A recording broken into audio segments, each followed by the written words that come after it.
There are rules in the woods, rules that people don't always talk about, but anyone who lives near the woods just understands. Now, if you hear something, call your name. No, you didn't. If you see something in the trees, just keep walking. And if you see a deer that doesn't quite look right, well, don't stare at it, because it might not be a deer.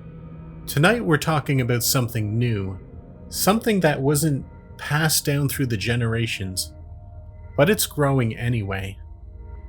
Welcome to Deceptive Reality.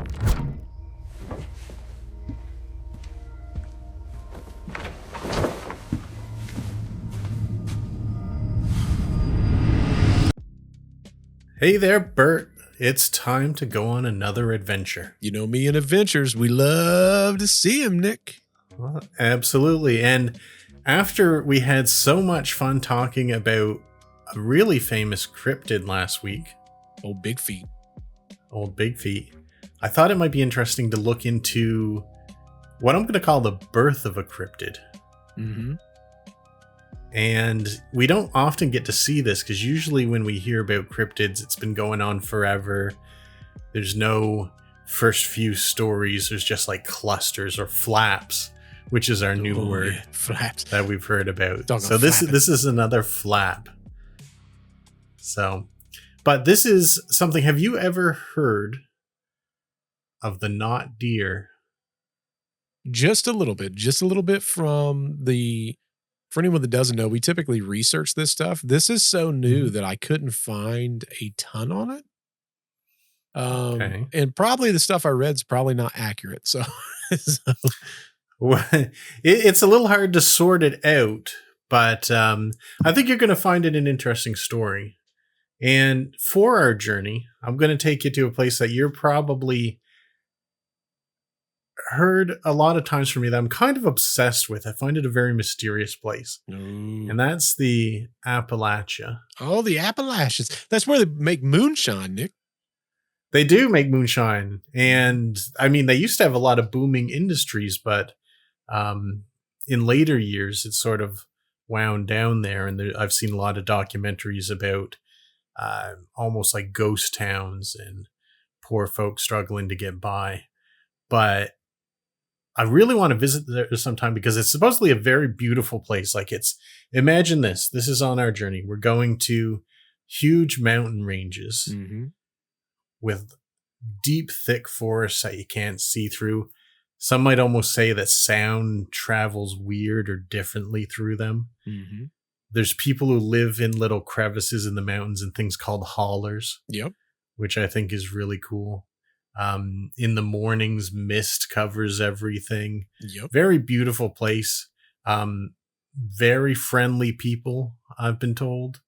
They've got long histories of music, storytelling, and traditions. And they say that a few people feel like they're deeply connected to the land there. But for all that beauty, things are a little odd there. They've got a lot of rules about what you can do in the Appalachia, which we'll get into a little bit later. Paths and areas are avoided after dark or during certain times. There's strange experiences a lot. People do go missing in the Appalachians. It's a huge area. It might not necessarily be more frequent than other places. And people pass down stories about things. Well, there's a lot of activity that happens there too. You know, a couple vacation spots ago, we were in the Appalachian mountains. Oh, really? Yeah. Because so Gettysburg is near the Appalachian little trails over there. So we stayed there for an entire week. We were in Gatlinburg. Okay. So, could you see the mountains from there pretty well? We were in the mountains. So the lodge that we stayed at, it was kind of on this little bit of a hillside, but like every morning you could walk out onto like your deck. And the deck was probably, I don't know, 40 feet from the ground, 50 feet from the ground, because they built it on like the side of a mountain. So like when you would look out, you would see all the mountains around you and all the houses built on the mountain. but it would have like like you said, every morning it would have like this mist that would go away. But super fast. And the crazy thing is there's like so many bears and stuff out there too. So it's like, I don't know, you got to be a little careful. You got to carry some doggone bear spray with you, folks. Right. Yeah. I mean, there's bears out there. There's probably cougars, wildcats, all that kind of stuff. But that's not the only thing you have to look out for in these places. You don't have to watch out for the deers. Oh, you do. You do. Or at least the not deers. The not deers, Nick. That's right. So if you went there before 1951. Definitely not. Right. But if you had, you might have been a little bit safer, because that's when we get the first encounter of a not deer. This is an early one. They didn't have a term for it back then. In fact, the term only came in a lot later. But this is what happened. So this was near Lawton, Oklahoma. Now, a lot of people say, and I saw some debates on this when I was looking this up, some people say Oklahoma is not part of Appalachia. Some people say it is. Well, it's part of a broken chain of the Appalachia, so it does count. And part of this is a migration of these tales as well. Mm-hmm. Like this thing arrived from where we don't know. But in 1951, there was a rancher named Walt Grayson. And Walt's family had owned a stretch of land for ages. And he was as familiar with his land as anyone could be. Like, people say you know it like the back of your hand. Well, that's how Walt was with this land. Now, his fields opened in every direction. Like, there wasn't a lot of trees on his lands to hide between or anything, but he was in the habit of sometimes walking his land, just looking at it, listening to the sounds of nature and stuff like that. And he was partway through his trip, and it was just getting near sunset, or maybe even shortly after sunset had begun. And as he was moving along a fence, his attention was drawn to a shape in the field. It wasn't unusual for him to see different stuff like wildlife or anything, but he almost got a feeling before he saw it, like something drew his head towards it and then his eyes. And what he saw was something completely normal. I think it's normal for everyone who doesn't live in the center of a city. He saw what at first he thought was a deer standing in the middle of the field, standing perfectly still. But as he looked at it, you know, when your vision sort of gets into focus, he started to think, something just isn't right. Something's off about this deer. It was standing perfectly still in a sturdy, balanced posture. Not a twitch of it. Its tail wasn't flipping, anything like that. But what he noticed as he looked further is it had the general outline of a deer, but it wasn't shaped just right. Okay. There was something wrong with it. Its legs were like they were built to hold something much heavier. Thick legs, odd joints on it. And he would later say that it looked something more like a cross between a deer and a wolf, which is completely impossible in the natural kingdom. Yeah. But it was perfectly still until his eyes fixed on it. And slowly it turned its head around to look at him. And he noticed right away that it didn't have the regular eyes of the deer. He could tell where its eyes were looking, which is sort of a common thread that we'll come across in these other stories. It wasn't afraid. It moved slowly and deliberately. And something just told him that what he was looking at wasn't natural. He got that feeling inside him that even though nothing was happening, something's wrong. There's a danger. You know, that thing that sort of evolved into us that we know that we got to make a decision of what we're going to do. Fight, flight, or freeze. Fight, flight, or freeze. And I think he started out freezing. Yeah. but he started to back away before he even knew he was doing it. And he got off out of there. But the deer, or the not deer, which it would later be called, simply followed him with its eyes. And until he lost sight of it, going over the next hill, it never moved a muscle. Now, back in those times, especially, because there's a difference between deer now and deer then. Mm-hmm. Deer used to be afraid of people, and they were hunted a lot, and there wasn't so many of them, and they weren't living around people. So they usually get spooked pretty easy. Yeah. This thing was pretty calm. It didn't move a muscle. It just followed him slowly until he was out of sight. So what was weird about this one, and I'm going to go through this through every story, just in case someone's not familiar as deer. It had complete stillness during a human approach. It had a prolonged direct gaze, and its lower limbs were thick and jointed, more like a wolf, a very big wolf than a deer's legs would be. Because, they're jointed quite differently. Yeah. So that was the first sighting, and that was in 1951.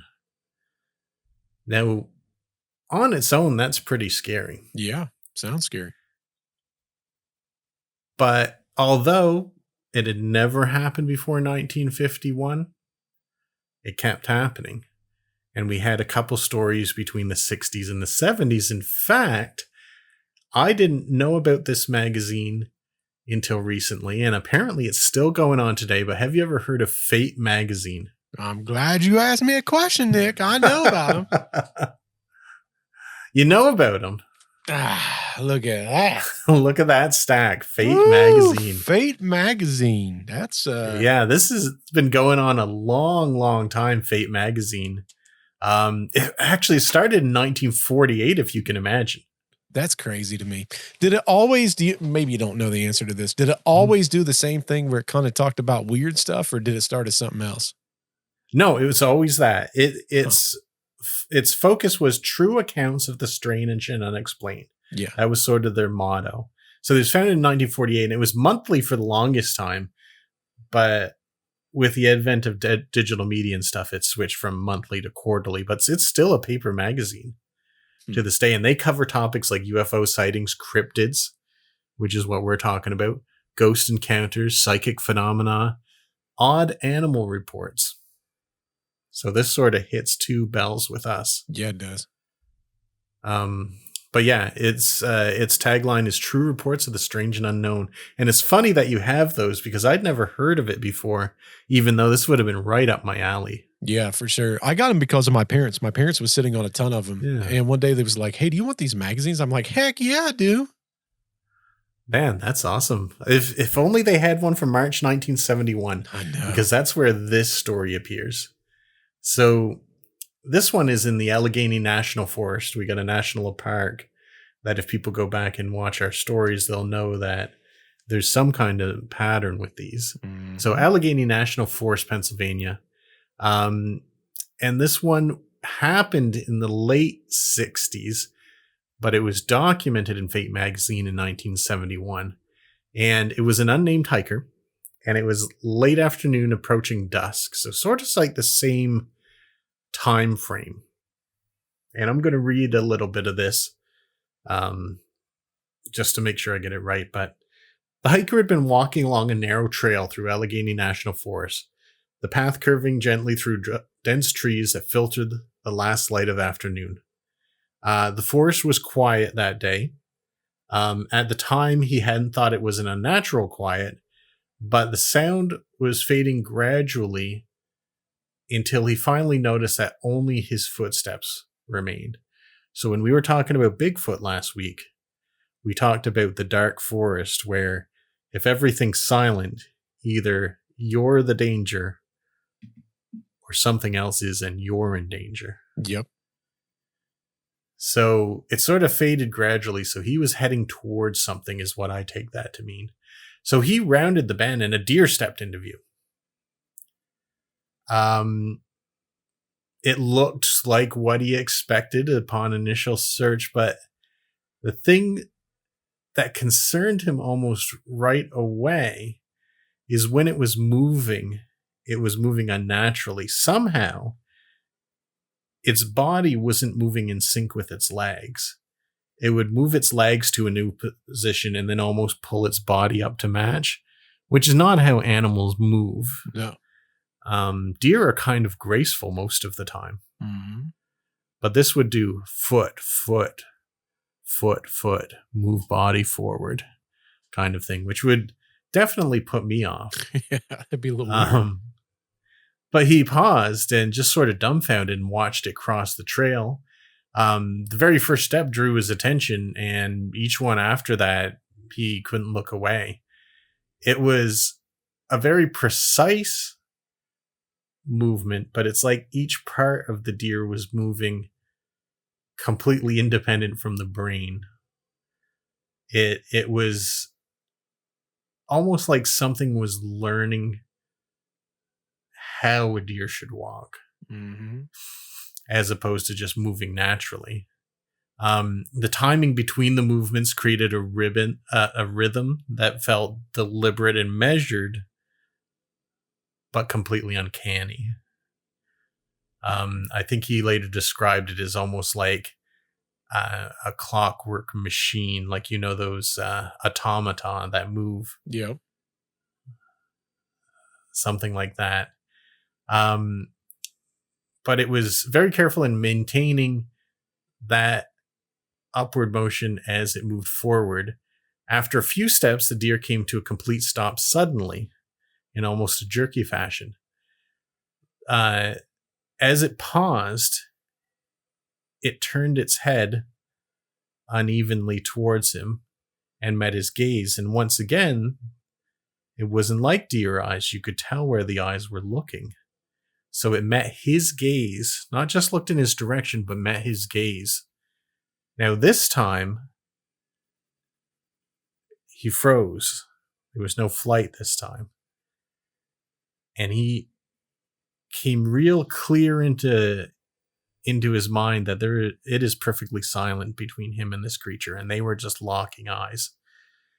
It felt like the moment was suspended. The deer maintained the steady focus on him even when it turned to walk away. So the head stayed in the same position, but the body moved in its unnatural thing, and it started to walk away like that, which is completely unnatural for any creature. Yeah, that's weird, in my opinion. But almost as soon as it left, the sound started gradually coming back into the forest. He could hear birds, he could hear crickets, spring peepers, all that kind of thing. And it was only then, when the sounds of the forest came back to normal, it was almost like, you remember we talked about that cone of silence with the alien clown? I get, what was it? All Colored Sam? All Color Sam, yep. Yep, we talked about this before. It was almost like that had come down. And it makes you wonder if anyone else there, if they would have even witnessed this scene or not. But as soon as the not deer left, and they weren't called not deer still at this stage, everything returned to normal. And he turned tail and went back the other way. Heck yeah. But he definitely froze in that scenario. So basically, the notable anomalies in this is it had segmented step-by-step locomotion with precise timing, accompanied by sustained eye contact the entire time, even when the body moved. So the pattern we're looking at from 1951 to 2000, it was extremely rare, but it was happening more frequently. There wasn't any shared language or classification for people to say, oh, this is that creature. But people were starting to see these things more and more often. Up and down the Appalachia. It was sort of moving up along the mountain range. Now, we talked a little bit before the podcast. This sort of like solidified a few Appalachian rules that people have. And you've heard of some of these before. I've heard of a couple. I didn't understand why. Well, a lot of it comes from this and these legends. I'm sure there's a lot of other folklore in the woods, but this is when people started sort of telling it and recording it in magazines and talking about it online. So I'm going to go through them because they're kind of interesting. And I like how they phrase them because they sort of keep it in the local language. Mm-hmm. So, rule number 1. If you hear something call your name in the woods, no, you didn't. No, you didn't. So the rule is if you're in the woods and someone calls your name and you can't see it's one of your friends doing it, don't. There's a couple practical reasons because sound carries strangely in dense forests, especially at night. So someone or something further away could hear you that you don't want to hear. Mm-hmm. Also, there's a lot of legends about something pretending to be human to lure you into the woods, and we see this across all kinds of folklore. Yep. We've covered a few stories where they do that kind of thing as well. But then the other angle is there's a belief that if you acknowledge something, you're sort of inviting it in. And I think that goes back to almost like biblical tales and stuff like that. Right. Yep. Another one, and this is interesting too, don't whistle at night. Now, I've heard that one. Do not whistle at night. Right. And I'm a whistler. I am too.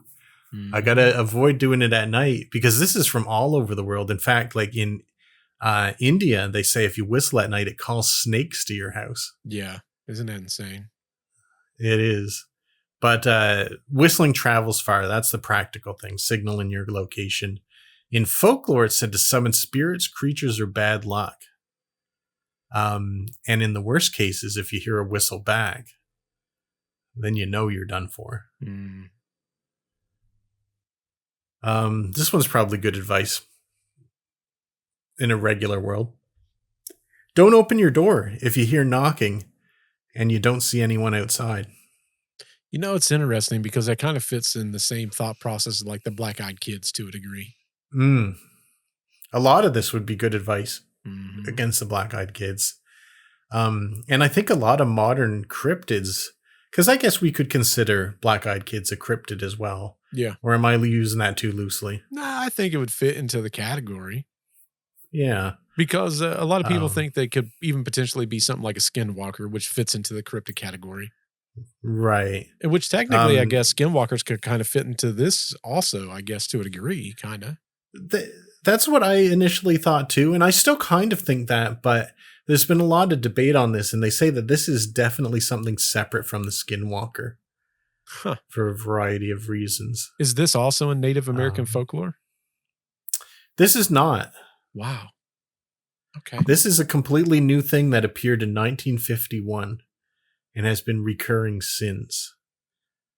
And that's one thing that really bothers me about this. Like, I need to look more into what other things happened in 1951 because I'm real curious what the origin of this. I feel like things don't just appear without a reason. Like something doesn't come completely out of thin air in the modern world. No, not generally. There's usually some caveat. Like or a catalyst to this kind of like thing. A catalyst, yeah.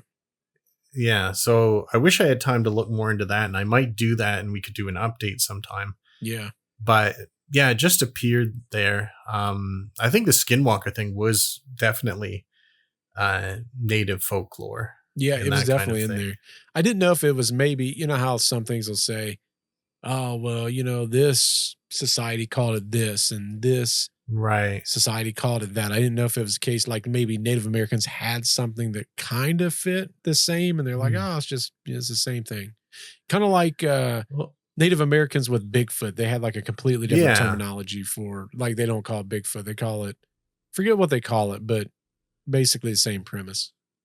You know, I'm going to be completely honest with you. That is what I expected to find. Yeah. And I spent a lot of time researching in that direction.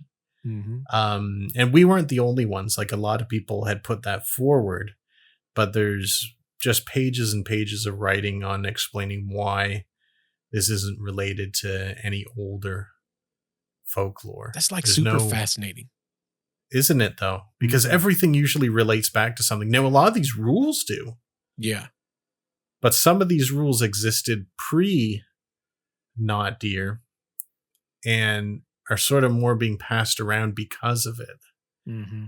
So people are sort of lumping it in, but it's something happened in 1951 and this thing arrived from somewhere and started migrating up the mountain range and also becoming more prolific. Maybe there's more of them now.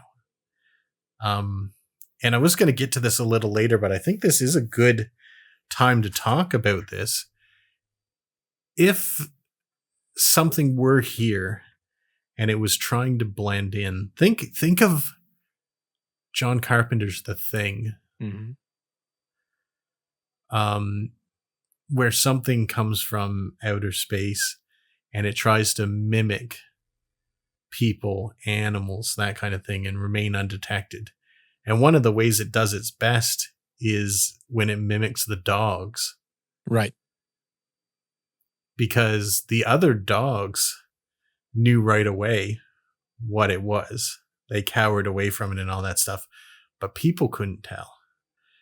Now, unless it has some special powers, if something was trying to mimic something on Earth, they couldn't start off with a person.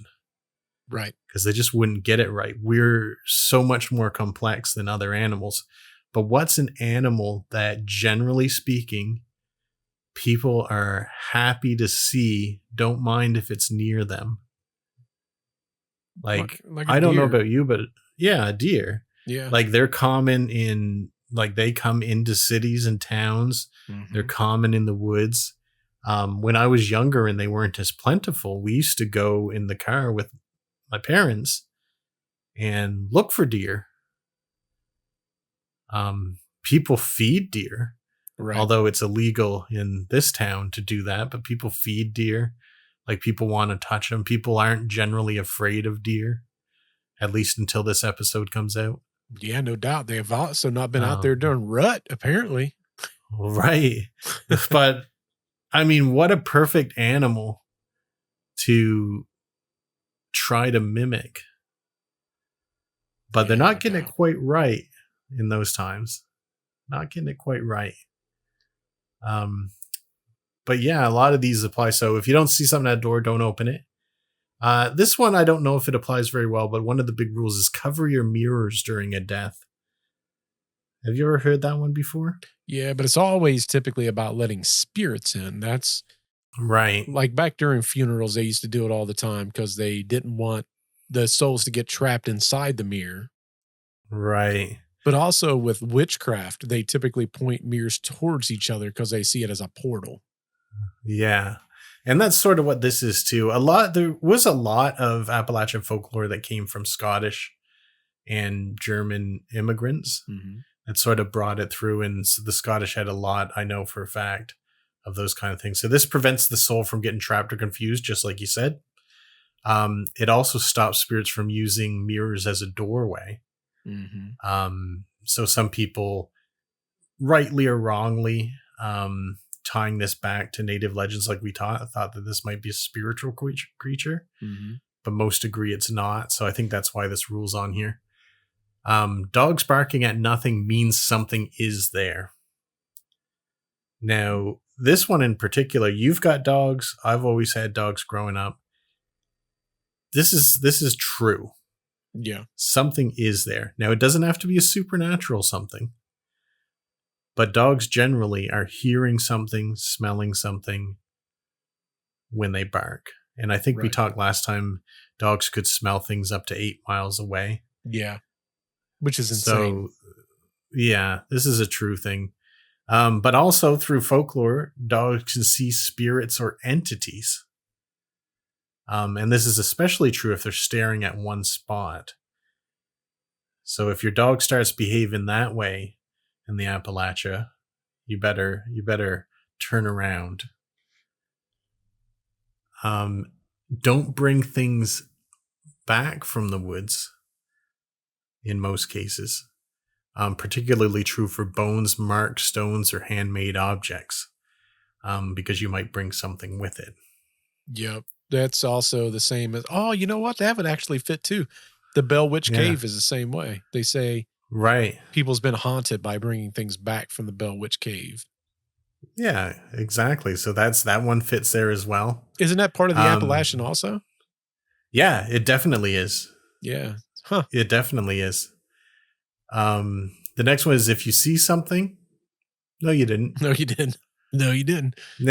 Now, when I hear that, I think of like crimes, like minding your own business. That's what I was going to say. It sounded like you in the hood. Yeah.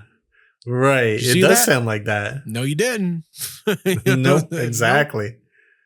But basically, this is the practical reason is it could be a person you don't want to engage with. In folklore, acknowledging a creature or spirit gives it power. And when it becomes known to you, you become known to it. So that's why they say don't try to limit your interaction with the not deer. Don't walk between certain times, usually through 3 to 4 a.m. Just bad times to be out there. There's no folklore necessarily between that, other than that's when the veil between worlds is supposed to be the thinnest. Every single one of these stories is not in that time frame, though. Once again, I don't think the not deer is a spiritual creature. Right. I think it's some kind of entity. And don't leave windows or doors open at night. And from the videos that I've watched on this, because I watch a lot of Appalachian ones, it's not only don't leave the windows or doors open at night, you're supposed to close your curtains at night. Yeah, I've heard that too. Yeah. Now, the funny thing about that is my grandmother always did that. Yeah. And I don't think she knew it, and I didn't know it until recently, but the Appalachia does stretch into Digby in Nova Scotia. Oh, I didn't know that. Okay. Yep. So I don't think that has anything related to it, but I'd always find it funny that as soon as it started to get dark, she'd draw all the curtains in the house. Mm-hmm. Now, that probably had some other reasoning behind it, but I find that interesting. Can't let the creepers look through your windows there, Nick. Well, that's the thing. I think it was probably more human creepers than monsters. Right. But with all the creatures and stuff we have in Nova Scotia, I wouldn't be surprised. Right. Exactly. And especially in Ohio, you better start doing that yourself because you've got more than your fair share. It's a 50-50, Nick, because, we want to look for the UFOs too. We got those also. So. Yeah, exactly. They could be peeking. Could be. I'd be into it. They would be too. It'd be peeping Toms. Right. Exactly. Horrible. Come to another planet just to commit crimes. Awful. So now we're on to the next phase. And this is where the term finally came out, because in 2019, someone posted their experience for the first time online, as far as people can tell. This was the first big occurrence in 2019, and it was on Tumblr. And they described it as a not deer, and it was a strange experience they had with a deer that's proportions were out of shape. It was moving oddly, standing on hind legs, all that kind of stuff. And when people saw that online, as often happens, is they're like, oh, I had a similar experience, and they started posting it. And this is when we got things where saying these things have wrong movement, they have a lack of fear, they stare at you with inhuman eyes, and people feel like there's something pretending to be a deer. So that's when we started calling it not deer, and that's in 2019. I wasn't able to dig up the original poster on Tumblr, but that's when that supposedly came into the forefront. And during this time, stories that had happened previously were starting to be told at times, and we even got old stories, but none back before 51, even though we had some in the 60s and earlier. That's wild. So it still supports that something happened in 50 or 51 that brought this around. Now, the concept gained identity, and reports began to come in retroactively. So people are doing these new reports, but this isn't a dead cryptid. This is something that's continued onward, and we've got a bunch of stories from the modern area. Here's one in October 14th, 2021, near Boone, North Carolina. And this one's a little later, about 11:30 p.m. And I want you to notice in every single one of these stories, just like we talked about earlier about the thing scaring other dogs, the not deer never appears with a single other deer ever. It's always solo. So, an unnamed female driver was driving home along a quiet road outside Boone, North Carolina. Getting near midnight, the road curved through the hills, and there were not a lot of street lights there, but she had a steady reach ahead of her with her headlights cutting through the darkness. She knew the drive well and had done it all the time, and she was very familiar with deer and was always on the lookout. Deer do love to jump in front of cars or stand in the road and get hit by them. Yep. She saw quite far in the distance what she thought initially was a deer step onto the side of the road. Its movement wasn't what she expected, but she thought it could have been injured. So she continued on, slowing down, and as it decided not to advance or retreat into the woods, she slowed down quite a bit in case it made a sudden move towards the car. But as the car rolled closer, its posture drew her attention. It was a steady, balanced position, its body angled toward the road with its head just turned enough that its eyes directly met hers through the windshield. So it's sort of an unnatural position that its body was fixed, leaning forward, and it was looking directly at her from even that distance, she could tell. As she went slowly by it, there were small adjustments of weight and gathering of motion, but its stance remained completely composed and unchanged, but its gaze remained fixed on her eyes the whole time she drove past. So this deer wasn't frozen, like you know how we say deer in the headlights, because they don't move at all. Right. This one was specifically coming onto the road and watching her and moving and staring into her eyes as she passed. Now that's the main thing that went on there. After she got by it, she hit the gas and drove off because she had that uneasy feeling that people get around these things. Very uneasy, knowing something's wrong, but you can't quite put your finger on it at the time.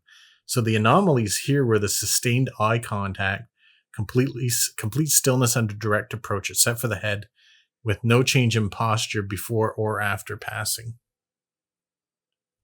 Yeah, no, that's a hard pass for me. No thanks. Yeah, like there's certain behavior, like I pass deer all the time on the road, and there's definitely where they freeze, but never where they're calm as the car whizzes by and continues to watch. Like deer will freeze so much that you can drive up to them, wind down your window and pat them on the head, and they're just completely frozen. They don't react normally to vehicles like that. Right. This one came to the road specifically to watch her. That's weird. So that one was 2021. I got these slightly out of order. Oh, no, sorry. This one's near Black Mountain, North Carolina, on May 22nd, 2022. This one's just at dusk, where a lot of our other stories take place. This was an unnamed male hiker. He was hiking along the trail near Black Mountain as dusk settled in. Everything was sort of a muted gray behind the trees. The trail narrowed as it climbed, winding up a quiet stretch of forest. And the evening sounds started to take over before they suddenly stopped completely. The only sound he could hear was the shifting of leaves, no animal sounds, and nothing else. A deer stepped out from between the trees. Its form settled in place easily at first, familiar in size and shape, and he paused to watch as it began to move along the edge of the trail. From the first step, it had his attention again. Each part of the leg completing its movement fully before the next began. So it's a little bit more natural now, but this leg, you know how when we move, we have multiple moving parts, same with deer. This one would move one leg. When that one stopped, another one would move, and continuing on like that. So it's sort of a progression or an evolution from the previous one we talked about.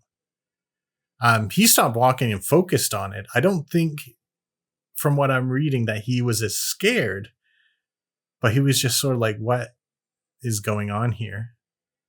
But it moved forward in the same careful sequence. The hind legs bent with clear articulation, and the body followed in exact alignment, each step placed deliberately as if it was thinking about how to walk. They both held their positions, and as you realized the quiet around them, they both just stared at each other again with the odd, not deer-like eyes. And they held its gaze for several seconds before it turned back towards the trees and moved away step by step with the same odd, precise movement. And as soon as it left, the sounds came back again, just like our other stories. So the anomalies here are segmented, highly deliberate movement pattern rather than a natural fluid motion. So makes me wonder if these are like an interdimensional being. Right. What would be the purpose of an interdimensional being for mimicking a natural creature, would you think? Like, what would be the motivations? I've got a theory. I don't know that it's probably the right theory, but you ever watch the movie Predator? Oh, absolutely. It comes to our planet every, whatever the time frame is, and it wants to hunt. Yeah. Reminds me of Jeepers Creepers, too, every 23 years, like the cicadas. Right, exactly. Yeah.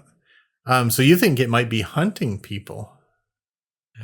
It's not doing a good job so far that we know of. How many cases do we not know?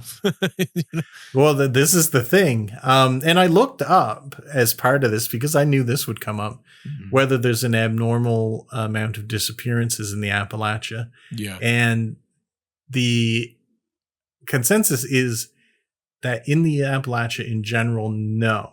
Yeah. There's about the average amount that you would find. However, in the Appalachia, missing cases are more frequently unsolved because of the size of the terrain. Yeah. And there is an exception, and that is national parks along the Appalachia have many times more the average disappearances than any other location. But that's a lot of stuff that's covered in the, Missing 411? Yep. Because a lot of those were along the Appalachia mountain range. It's crazy.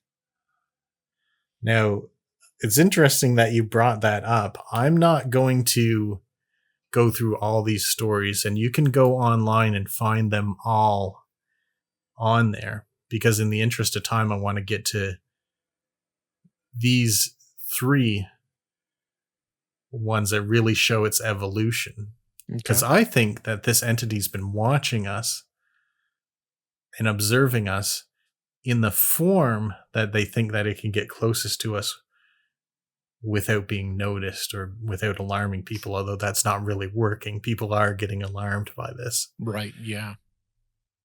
So, in July 3rd of 2023 at approximately 10:15 p.m., this is somewhere in Kentucky, the exact location was withheld, there were 3 teenage witnesses, and the group had gone into the woods late at night, probably to do some teenage hijinks, drinking, whatever else teenagers get up to. That's what I was going to say, what all them little teenagers do. Yeah, we don't need to go into detail on that. We're not telling on anyone. Yeah, we don't snitch. We don't snitch on teenagers. But these ones probably never went into the woods again, or if they did, they always told people where they were going, because even though it was a summer night and there was a massive amount of insects buzzing around them, and this you'll find very interesting because we are used to birds, peepers going silent. Even the mosquitoes stopped buzzing around them all of a sudden. And since they were getting bit so heavily, they noticed immediately. Mosquitoes were gone. Bird chirping was gone. Everything was gone. And before them appeared a deer, or so they thought. It actually turned out to be a not deer. but its shape was clear enough that they recognized at first that it was probably a deer. The thing that initially alerted them, even though its body was out of proportion when they looked at it further, was that a motion started at the front of its body where it pulled its front legs up into its chest and stood on its hind legs as it took a few steps forward to approach them. Oh, wow. Now, deer do this from time to time. They raise up, but it's more to butt or to do something like this. They don't generally take steps, and they don't stay on their back legs. Now, they estimated that its fully upright time was at least 4 to 5 minutes, completely steady with no visible adjustments and no repositioning to maintain its balance. Oh, that's weird. Yeah. They stood in silence, definitely froze in this circumstance.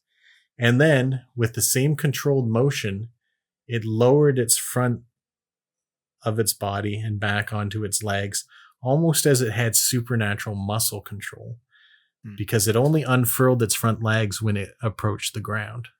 It wasn't falling, it was lowering itself onto its front legs. So, needless to say, they took off immediately. And the moment they were 15 feet away, the insects were back, the sounds of the night were back, and they could hear things again.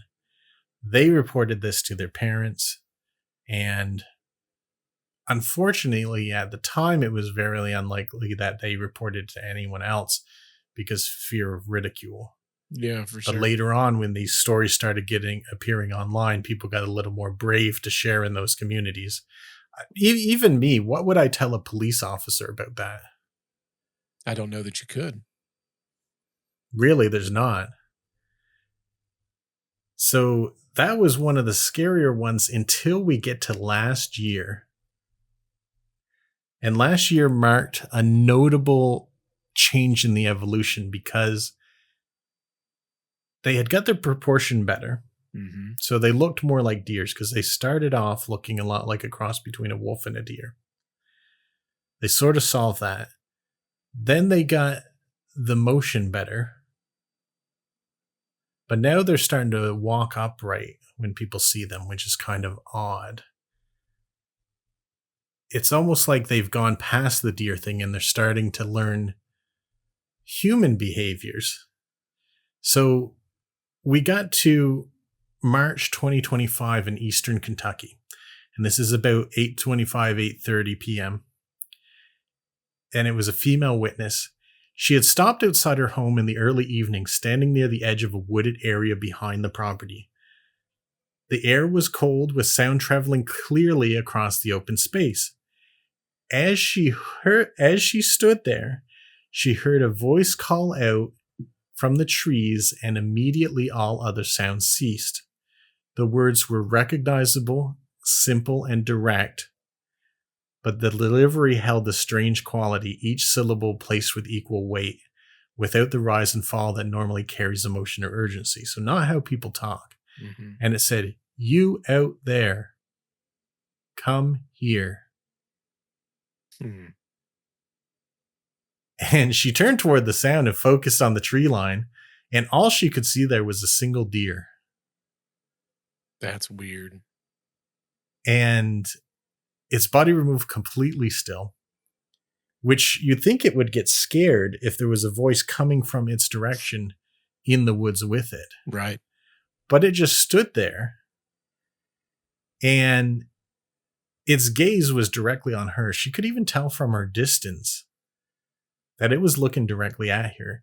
And then she heard the voice again, which had the same tone, but each word was separated, almost in an attempt to make itself more clear because it didn't work the first time.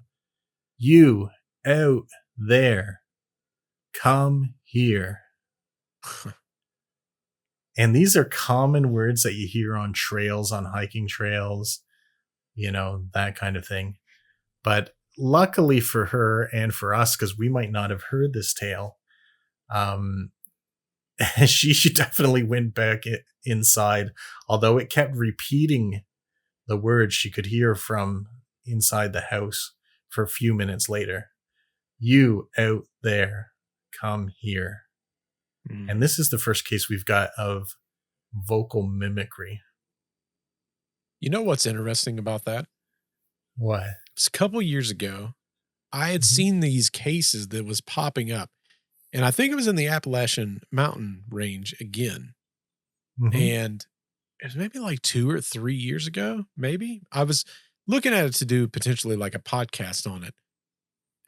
But it was more around like Bigfoot is what the concept was.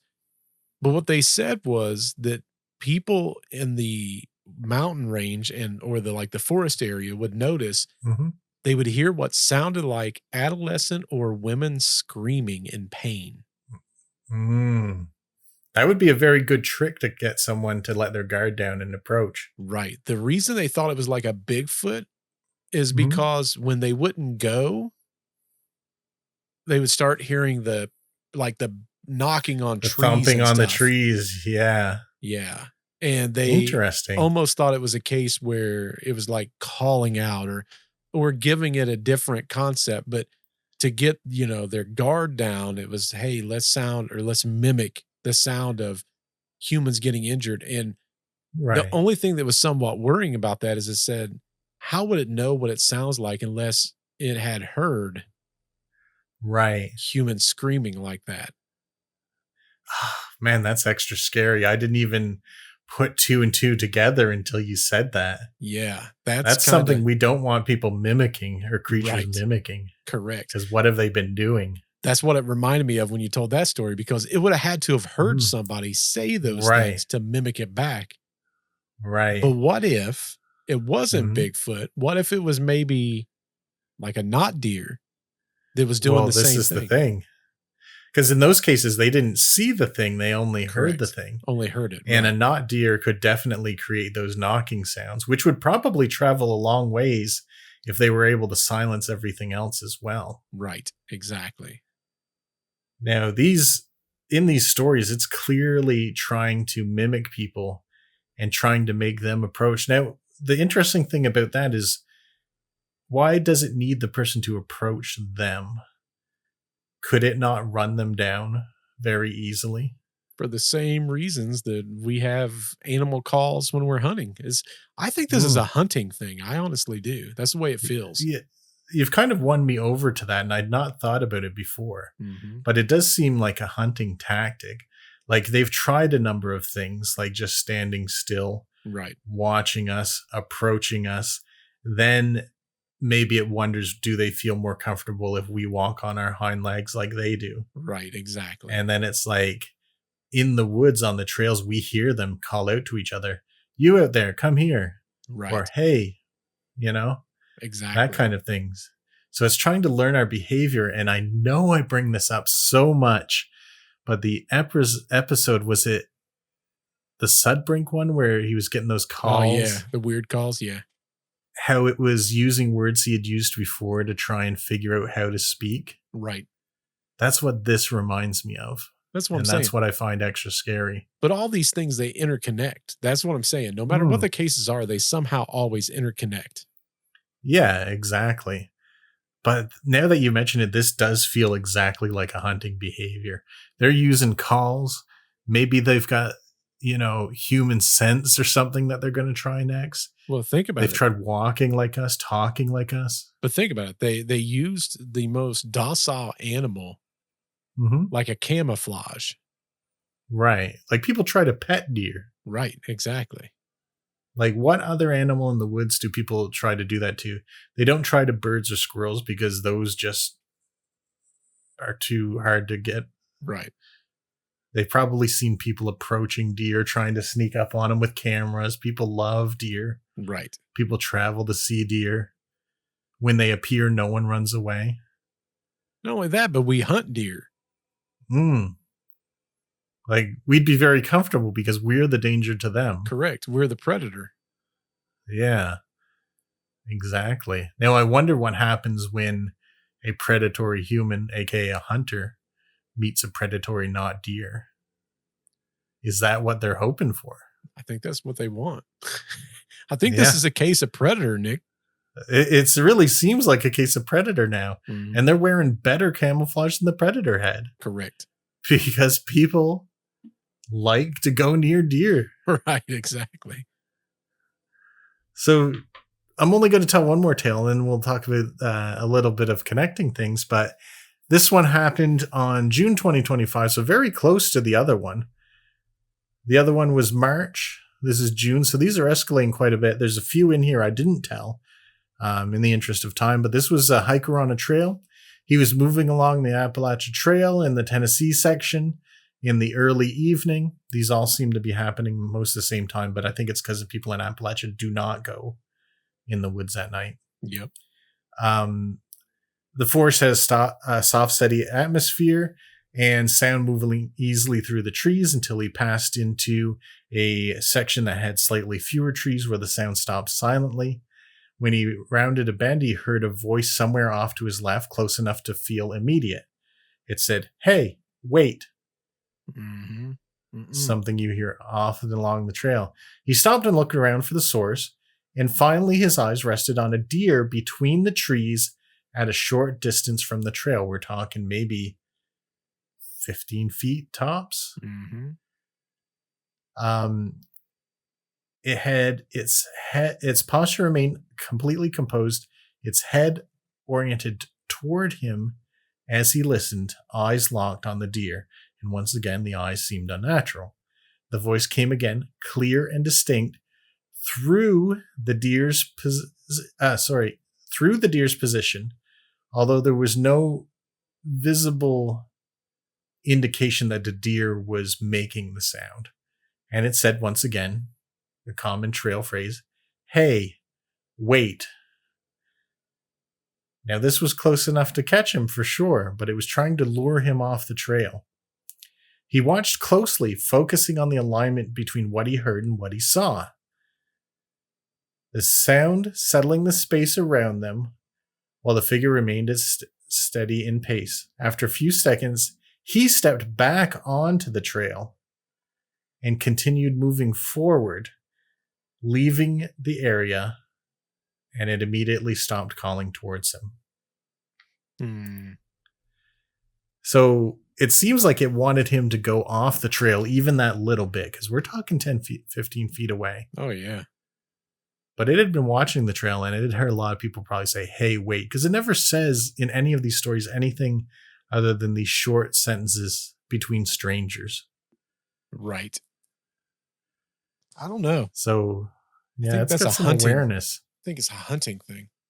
It does seem like a hunting behavior, and all the rules of the Appalachia seems to me that they believe it is a hunting behavior too. Mm-hmm. They don't want it to see in their house at night. They don't want it to have easy access. They don't want you to take anything from the woods because those things can be tracked back to where you live. Don't pay attention to anything you see in the woods. Don't go towards voices. Don't make sounds that things can hear you. Is that not all the advice that prey might give to one another?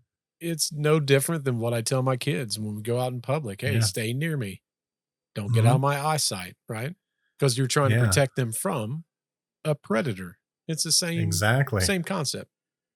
Yeah. I mean, animals in the wild, when they're prey as well, they try not to lead things back to their place where they live, you know? They try not to make sounds. They try not to disturb anything. They don't go towards sounds they don't understand. Like humans and animals, we're just two different kinds of animals. Right. And we're not used to being the prey. Correct. I agree 100% with that. Yeah. But basically, just to sort of top it up here, the frequency has been gathering over time from 1951 to present. The behavior's been evolving from stillness observation, incorrect movement, lack of fear, sustained eye contact, following behavior. There was one story I didn't get to tell where a creature, one of the not deer, mirrored a person's movements.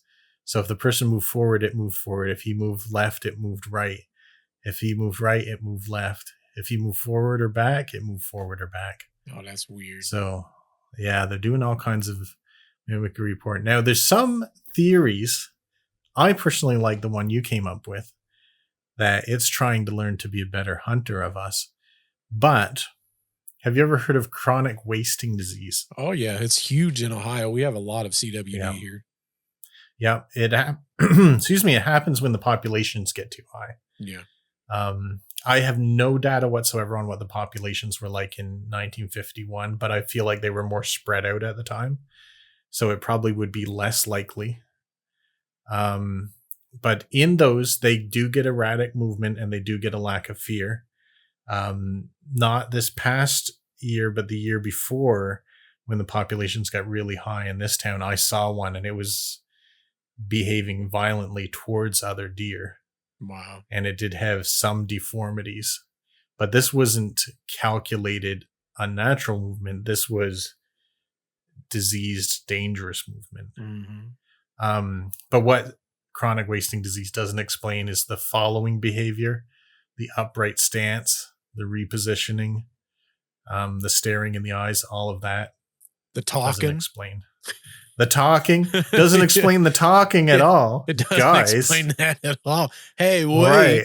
No. I can't believe I didn't put that on there. Talking is definitely not explained by CWD. No. This one's an even lamer one, but psychological pattern recognition, in that humans are detecting abnormalities that aren't necessarily there.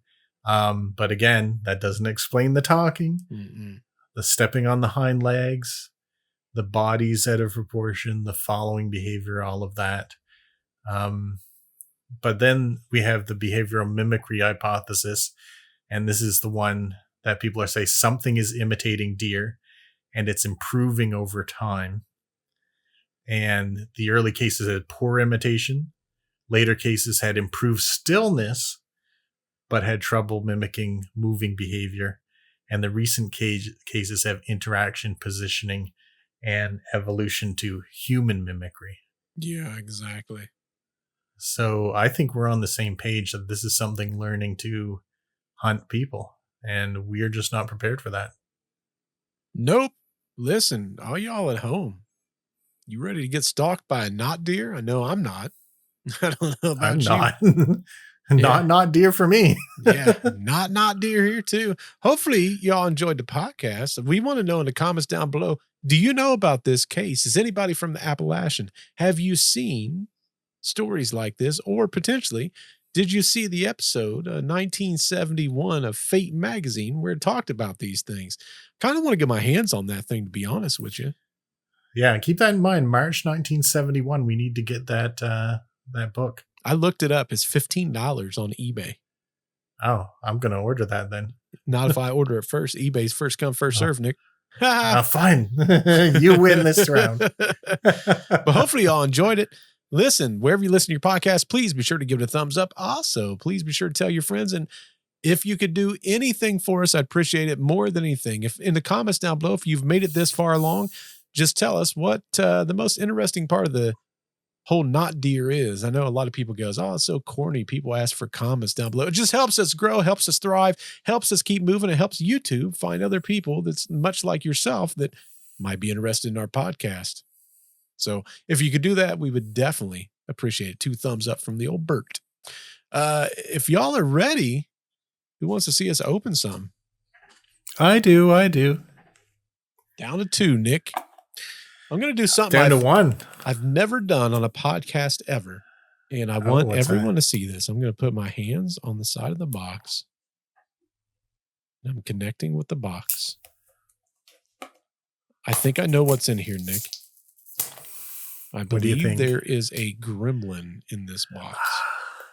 It's gotta be. It's gotta be. Now, for anyone that doesn't know, if you look at the box, there's only 8 possible. What's the odds that I could understand what's inside this box and choose 1 out of 8 that's on the box? The odds are not good, folks.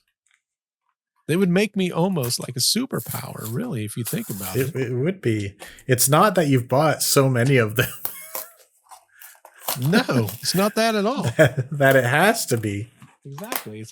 That is not possible, Nick. It's not possible. I need my knife. I think you're first this week, Nick. Am I? Oh, okay. Yeah, I think you are first this week. All right. So, as we know, I've been doing Stranger Things. This is my last one of these. Would you care to guess who I'm going to get from these? So this one is Hopper. Hopper. All right. Survey says another double. Of the Demogorgon? A cool one. Nope. Oh, 11. Yeah. I mean, it's cool. But clearly, if you buy a whole case, you don't get every one.